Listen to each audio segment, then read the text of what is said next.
Assalomu alaykum ijtimoiy tarmoq kuzatuvchi aka-ukalarimiz. Mana Karklin jamoasi tinmasdan ish faoliyatini davom qildirib turibdi. Samarqand viloyati Narpay tumanida bitta, ikkita, uchta, to'rtta, beshta, oltita boks ishlarini o'rnatish jarayonlari bo'lib turibdi. Soatlarga e'tibor qilsangiz, tinim yo'q.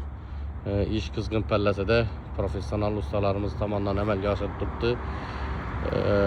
Ustanovkalarimiz как dizayn joyini dizayniga qarab ustanovka qilishadi bolalar. Bu yangicha usul desa ham bo'laveradi. Bu bilan narx-navolarimiz qimmat bo'ladi demoqchi emasman. Shu hamyonbop narxlarda, chiroyli narxlarda o'rnatib beramiz. Bir nimani aytmoqchi edim.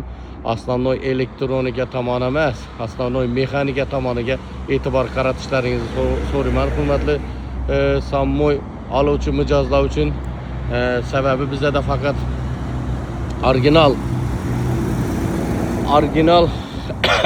Türk motori, original Italiyalar pompalarından foydalanamiz. Qora motor yoki ichiga kiradigan boshqa narsadan foydalanmaymiz imkon darajasida. Agarda klient xohlasa, uni ham qo'yib beramiz.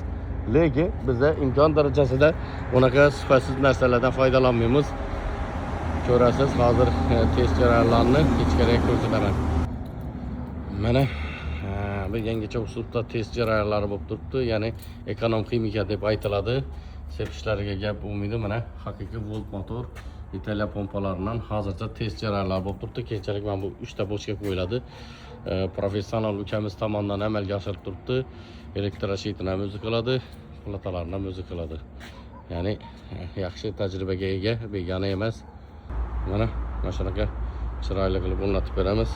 Premium klass, o'rta klass, oddiy klass. Qarab, O'zbekistonda nima funksiya bo'lsa, elektronika tomonidan ular ham bizda Karklinda bor, mavjud, yo'q deb o'ylamanglar. Lekin ko'proq yana qaytarib aytaman, mexanika tomoniga e'tibor qiling. Sotib oluvchilar, ya'ni haqiqiy volt, haqiqiy Italiyan pompalardan hamyonbop narxlarda faqat Karklin qila oladi buni. Boshqa joyini bilmayman. E'tiborlaringiz uchun katta rahmat. Biz sizni kutib qolamiz. Imkoniyatlardan foydalaning.